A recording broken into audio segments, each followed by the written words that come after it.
মেসোপটেমীয় সভ্যতা বিসিএস সহ যে কোনো চাকরি পরীক্ষা কিংবা ভর্তি পরীক্ষার জন্য বেশ গুরুত্বপূর্ণ একটি কন্টেন্ট। আজকে আমরা এই মেসোপটেমীয় সভ্যতা নিয়ে কথা বলবো। মেসোপটেমীয় সভ্যতা নিয়ে যদি আমরা এক কথায় জানতে চাই তাহলে এটি পৃথিবীর প্রাচীনতম সভ্যতা, আবার এটাকে বলা হয় আদি সভ্যতার লীলাভূমি। মেসোপটেমীয় সভ্যতার বিস্তারিত আলোচনা যদি আমরা একটু বুঝে পড়তে পারি তাহলে খুব সহজেই মাথায় ঢুকবে। মেসোপটেমীয় শব্দটার মধ্যে দুটো শব্দ আছে, একটা হলো মেসো, একটা হলো পটেমীয়। মেসো শব্দের অর্থ হচ্ছে মধ্যবর্তী, পটেমীয় শব্দের অর্থ হলো দুই নদী। এখন কোন দুই নদী?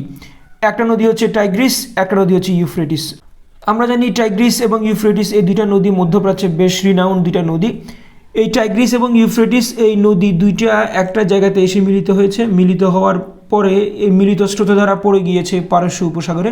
এই মিলিত স্রোতধারার নাম সাত ইল আরব, অর্থাৎ এখান থেকে পারস্য উপসাগর পর্যন্ত যেই মিলিত স্রোত তাকে বলা হচ্ছে সাত ইল আরব। আর আমরা অনেকেই জানি এই সাত ইল আরব নিয়ে কিন্তু ইরাক ইরানের একটা যুদ্ধ হয়েছে প্রায় 1 দশক ধরে, এবং ওই যুদ্ধ বন্ধ করার জন্য জাতিসংঘ একটা শান্তি মিশন নিয়েছিল।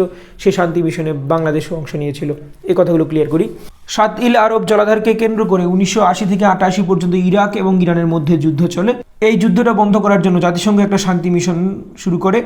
এই শান্তি মিশনটার নাম ছিল ইউনিমগ, অর্থাৎ United Nations Iraq Iran military observer group. এই ইউনিমগ শান্তি মিশনটা শুরু হয়েছিল 1988 সালে।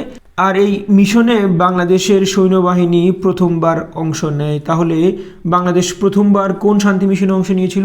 বাংলাদেশ প্রথমবার ইউনিমগ শান্তি মিশনে অংশ নিয়েছিল 1988 সালে। জাতিসংঘের শান্তি মিশনে অংশ নেয় যে শান্তিরক্ষী দল তাকে বলা হয় UNPKF, united nations peacekeeping force. এরা 1988 সালে শান্তিতে নোবেল পুরস্কার লাভ করে।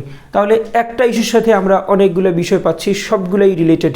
এভাবে যদি পড়তে পারেন তাহলে আপনার পড়াটা সাস্টেনেবল হবে। আর আপনার এই পড়াটাকে সাস্টেনেবল করে তুলতেই আমাদের একটা কোর্স চলছে, 4-in-1 কোর্স।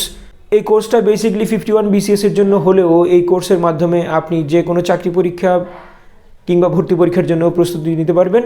এই কোর্সে যারা অংশ নিচ্ছে তাদের মেইন টার্গেট BCS, পাশাপাশি যারা ফার্স্ট ইয়ার সেকেন্ড ইয়ার থেকেই নিজেকে জিকেতে প্রিপেয়ার করতে চায় তারাও আমাদের এই কোর্সে যুক্ত হতে পারেন। আমাদের কোর্সে আমরা 4টা বিষয় পড়াচ্ছি: বাংলাদেশ, আন্তর্জাতিক ভূগোল এবং নৈতিকতা সুশাসন। পুরো সিলেবাসকে কভার করা হচ্ছে। এই কোর্সের প্রতিটা ক্লাসে আমরা একটা করে PDF দেই। PDFটা বাজারের যে কোনো বইয়ের চেয়ে তথ্যবহুল এবং আপডেট।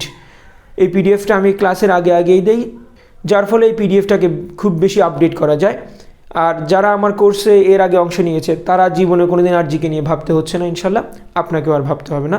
আমাদের কোর্সে যুক্ত হতে চাইলে আমাদের এই নাম্বারে হোয়াটসঅ্যাপ করুন। ইউফ্রেটিস এবং টাইগ্রিস। টাইগ্রিস নদীর আরেকটা নাম আছে, এটাকে বলা হয় দাজলা নদী। ইউফ্রেটিস নদীর আরেকটা নাম আছে, এটাকে বলা হয় ফোরাত নদী। তাহলে ইউফ্রেটিস এবং টাইগ্রিস নদীর মিলিত স্রোতধারাকে বলা হয় সাত ইল আরব। এই সাত ইল আরব জলাধারকে কেন্দ্র করে 1980 থেকে 88 পর্যন্ত ইরাক ইরান যুদ্ধ হয়। সেই যুদ্ধ বন্ধে জাতিসংঘ ইউনিমগ মিশন নিয়েছিল। সেই মিশনে 15 জন সেনা কর্মকর্তা অংশ নেওয়ার মাধ্যমে বাংলাদেশ প্রথমবার জাতিসংঘের শান্তি মিশনে অংশ নিয়েছিল। মেসোপটেমীয় সভ্যতার যে জায়গাটা, এটা একটা উর্বর ভূমি। এই উর্বর ভূমিটা দেখতে অনেকটা বাঁকানো চাঁদের মতো। এখানে অনেকগুলো দেশ আছে, ইরাক আছে, সিরিয়া আছে, মিশর আছে, লেবানন আছে। এই যে কয়েকটা দেশের যোগসাজশে যে জায়গাটা, এটা অনেকটাই উর্বর এবং দেখতে বাঁকানো অর্ধাকৃতি চাঁদের মতো। এই জন্য এটাকে বলা হয় ফার্টাইল ক্রিসেন্ট। তাহলে মেসোপটেমীয় সভ্যতার প্রায় পুরো অংশটাকে বলা হচ্ছে ফার্টাইল ক্রিসেন্ট। এই জায়গাটা অনেকগুলো দেশে বিভক্ত থাকলেও বেসিক জায়গাটা হচ্ছে ইরাকে। আর আমরা জানি মেসোপটেমীয় সভ্যতা 4টা ধাপে বিভক্ত ছিল। মেসোপটেমীয় সভ্যতার 4টা পর্যায় হচ্ছে সুমেরীয় সভ্যতা, ব্যাবিলনীয় সভ্যতা, অ্যাসিরীয় সভ্যতা এবং কেলটীয় সভ্যতা। এই 4টি ধাপের মধ্যে সবচেয়ে প্রাচীন ধাপ হচ্ছে সুমেরীয় সভ্যতা। এই জন্য কখনো কখনো যদি পরীক্ষক প্রশ্ন করতে চান, সেই অপশনে যদি মেসোপটেমীয় সভ্যতা না থাকে তাহলে উনি যদি জানতে চান সবচেয়ে প্রাচীনতম সভ্যতা কোনটা, তাহলে আমরা বলবো সুমেরীয় সভ্যতা। কারণ এই সুমেরীয় সভ্যতাটাই হচ্ছে মেসোপটেমীয় সভ্যতার সবচেয়ে প্রাচীন ধাপ। তো এই প্রত্যেকটা সভ্যতা নিয়ে আরও অনেক কিছু জানবার আছে।